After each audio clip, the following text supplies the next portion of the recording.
ভয় হচ্ছে তো আবার কাছে দেখতে দেখা যাবে গেছে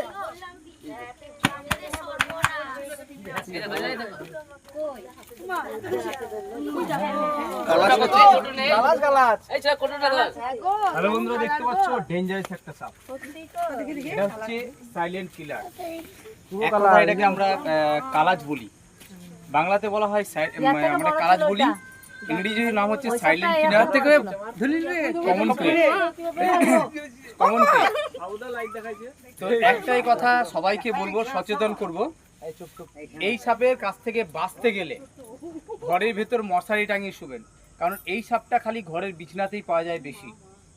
ঘরের বিছনাতে গোল হয়ে এক সাইডে শুয়ে থাকবে, তারপরে হয়তো আপনার গায়ে পা পড়বে, যখন আপনাকে কামড়িয়ে দেবে আপনি ভাববেন যে মশায় কামড়িয়েছে।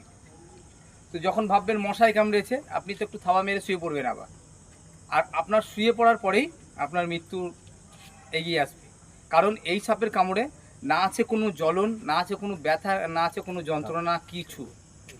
আপনি কামড়ালে দাঁতটা বোঝা যাবে না যে দাঁত বসেছে, খালি সেই জায়গাটা নীল হবে একটু পাড়া, সেই নীল হয়ে তারপরে ফলে যখন কামড়াবে তার 2 ঘন্টা পরে পরে, 1 ঘন্টা 2 ঘন্টা পরে পরে আপনার সিমটমগুলো হবে। পেটে ব্যথা শুরু হয়ে যাবে, বমি ভাব শুরু হয়ে যাবে, পায়খানা শুরু হয়ে যাবে, হাতের গোড়ালি মানে পায়ের গোড়ালি সব ব্যথা শুরু হয়ে যাবে, চোখ ঢুলঢুল করবে। তখনই আপনার মানে সিমটমগুলো শুরু, তার মানে উপরের টিকিট কনফার্ম হয়ে যাবে। বুঝতে পেরেছেন তো? তখনই উপরের টিকিট কনফার্ম হয়ে যাবে। তাই বলবো যে এই সাপটার নাম শুনলে কি জ্বলন রে বাবা, দাদু আপনি একটু শুনুন, এই কোটোটা দে রে, একটু কোটো দিয়ে না, এই কোটোটা দে। তো একটাই কথা, এই সাপটার নাম শুনলে কিন্তু ধেরকে আসে। কারণ এই সাপটার নাম হচ্ছে সাইলেন্ট কিলার, মানে চুপচাপ থাকে আর প্রচন্ড ডেঞ্জারাস একটা সাপ।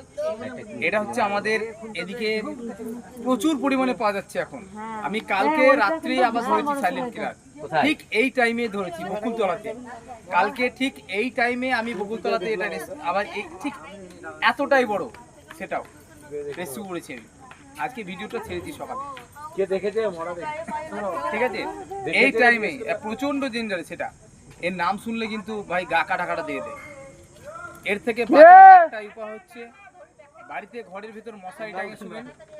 একটাই কথা বলবো, যে বাড়িতে যাকেই কামড়াক আর রাত্রিবেলায় যখন আপনার পায়খানা, বমি, পেটে যন্ত্রণা শুরু হয়ে যাবে, আপনি কিন্তু সঙ্গে সঙ্গে হসপিটালে চিকিৎসা নেবেন।